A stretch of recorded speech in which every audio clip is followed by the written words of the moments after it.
Friedman, and I think it was 1958, and he had 250 white women, middle class, in his study. And he made that chart that way. Is that applicable to 2017? Probably not, because we're not all white. Some of us are mixed, some of us are not white at all. And so that progression of labor also was done without medication. Now we have about 80% of our patients having epidurals. But when we say it's too long, we've waited too long, some healthcare providers are still looking at Friedman's curve in their mind. They're still using the 1 centimeter an hour. More progressive healthcare providers are going to put the whole picture together. If everybody looks fine, give them a little more time. But I say Friedman's curve, the only reason I want you to know it is because a few years ago somebody asked a student, well, what do you know about Friedman's curve? And they're like, well, I've never heard of that before, because I didn't really think it was important. But they kind of got all over that student. What do you mean? You're in a class? Oh, that must just be how they do it over in HCC. So now I want you to know what it is. It's a curve, and it's based on old data. But we're still using and referencing normal labor time and pattern to that chart, okay? Even though it's not been reproduced. So it's kind of an interesting theory, and it's still in your book. That's like 40 years ago, right? So anyway, so pushing, that's pushing the baby. What's the third phase?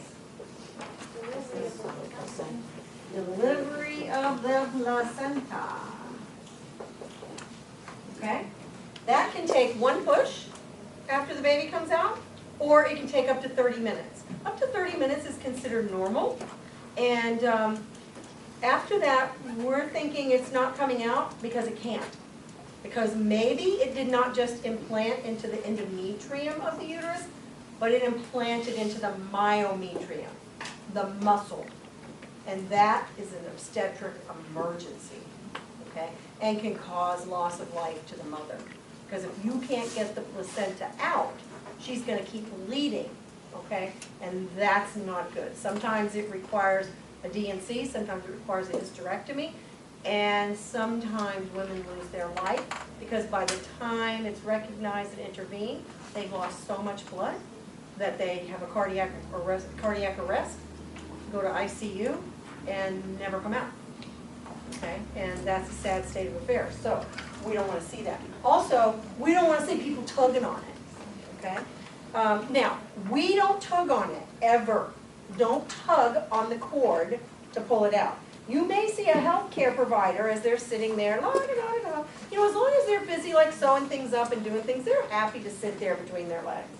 But when they get to like 20, 30 minutes and they're not doing anything and they're just sitting there, they start like, you know, pulling. But remember, if they pull too much and do something wrong, they can fix it. Right? They're surgeons. We can't. No pulley for the nurse, okay? The fourth stage is easy because it has the number 4 in it. It's the first 4 hours after birth.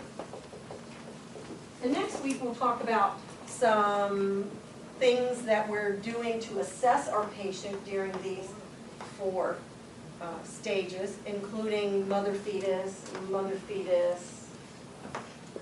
mother at this point, and then newborn, okay, and mother, and then the newborn as well in another chapter. And we'll get into some of those details. But that's the overall picture of the process of labor, the dilatation, effacement, delivery of the fetus, delivery of the placenta, and the first 4 hours after. Question? Okay. We will be back in 110 next week, thankfully.